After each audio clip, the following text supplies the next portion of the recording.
আসসালামু আলাইকুম, আমি আশিক। এটা আমার প্রথম ব্লগ।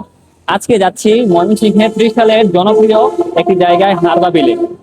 ময়মনসিংহের জনপ্রিয় কিছু কন্টেন্ট ক্রিয়েটর সবাই একসাথে মিলন মেলায় একত্রিত হবে।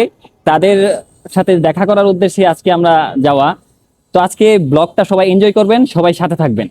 তো সকাল সকাল রওনা দিয়ে দিলাম ত্রিশালের হারবা বিলের উদ্দেশ্যে, যেখানে আজ একসাথে হচ্ছেন ময়মনসিংহের ত্রিশালের এবং ভালুকার জনপ্রিয় কিছু কন্টেন্ট ক্রিয়েটর, যারা প্রকৃতি নিয়ে ভাবে, প্রকৃতিকে অনুভব করে, প্রকৃতি নিয়ে কন্টেন্ট বানায়। তাদের সাথে আজকের দিনটা কেমন কাটতে যাচ্ছে সেটাই আপনাদের সাথে শেয়ার করব। রাস্তার দুপাশে সবুজ প্রকৃতি আর শান্ত পরিবেশ উপভোগ করতে করতে পৌঁছে গেলাম বগার বাজারে। এই জায়গা থেকেই শুরু হয়েছে ত্রিশাল উপজেলার সীমানা। ব্যস্ত ঢাকা ময়মনসিংহ মহাসড়কের পাশেই বগার বাজার, যেখানে থেমে থাকে না মানুষের চলাচল। ছোট জায়গা কিন্তু সবসময় জমজমাট থাকে। চলুন এবার এগিয়ে যাই ত্রিশালের সাইনবোর্ড এলাকার দিকে। ভালুকা থেকে আমরা রওনা হয়েছি 6 জনের ছোট্ট একটি টিম। সামনে দেখতে পাচ্ছেন ভালুকার জনপ্রিয় পেজ আওয়ার 360 ময়মনসিংহের রানা ভাই, সাকিব ভাই আর তাদের সাথে আছেন শান্ত ভাই।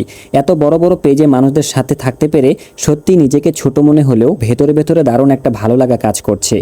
এখন আমরা পৌঁছে গেছি ত্রিশাল সাইনবোর্ড এলাকায়। এখান থেকে কাশীগঞ্জ বাজার হয়ে আমাদের গন্তব্য প্রকৃতির অপরূপ সৌন্দর্যে ঘেরা হারবা বিল। ত্রিশালের কাশীগঞ্জ বাজার পার হওয়ার সময় চোখে পড়ল বেশ ব্যস্ত একটা পরিবেশ। ছোট বড় দোকান, মানুষের চলাচল আর স্থানীয় জীবনের এক চেনা ছন্দ এখানে স্পষ্টভাবে ফুটে উঠেছে।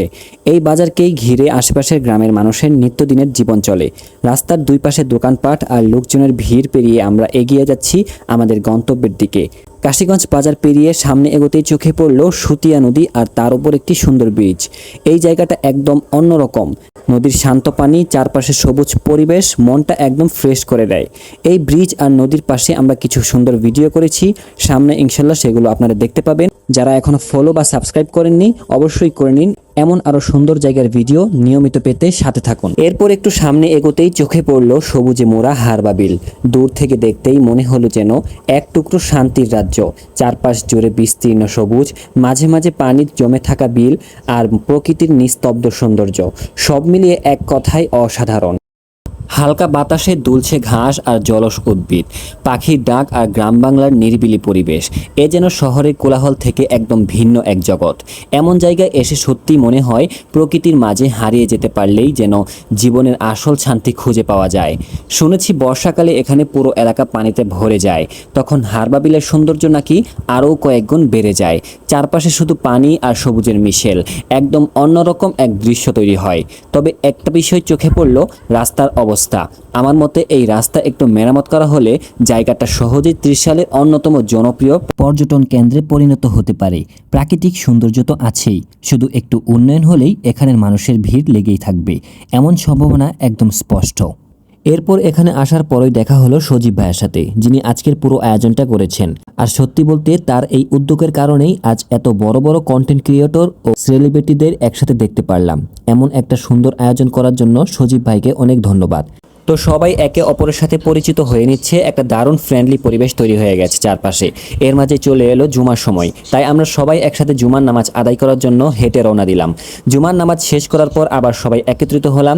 এই সুন্দর আয়োজনের জন্য বিশেষভাবে ধন্যবাদ জানাতে চাই সজীব ভাই এবং দীপ্ত ভাইকে। তাদের আন্তরিক চেষ্টা আর পরিশ্রমে আজ আমরা সবাই এক জায়গায় হতে পেরেছি, সত্যিই তাদের প্রতি কৃতজ্ঞতা জানাই। এরপর শুরু হলো আসল মুহূর্ত। সবাই মিলে উপভোগ করলাম প্রকৃতির এই অপূর্ব দৃশ্য। কেউ ড্রোন উড়াচ্ছে, কেউ গান গাইছে, কেউ গল্পে মেতে উঠছে। সব মিলিয়ে পুরো সময়টা ছিল একদম প্রাণবন্ত আর আনন্দে ভরা। আজকের দিনটা সত্যি অনেক সুন্দর কেটেছে। সবার সাথে পরিচিত হওয়া, একসাথে সময় কাটানো, সবকিছু মিলিয়ে একটা দারুণ অভিজ্ঞতা। এমন আয়োজন খুবই গুরুত্বপূর্ণ, কারণ একই জেলার মানুষজন একে অপরকে চিনতে পারছে, ভবিষ্যতে বিপদে আপদে পাশে দাঁড়াতে পারবে। সবশেষে সবাইকে বিদায় জানিয়ে আমরা ফিরলাম মন ভরা স্মৃতি নিয়ে। আর আপনাদের প্রতিও দোয়া রইল অনেক ভালোবাসা। ভিডিওটা ভালো লাগলে অবশ্যই লাইক, কমেন্ট, শেয়ার করবেন। আবার দেখা হবে নতুন কোনো ভ্রমণে।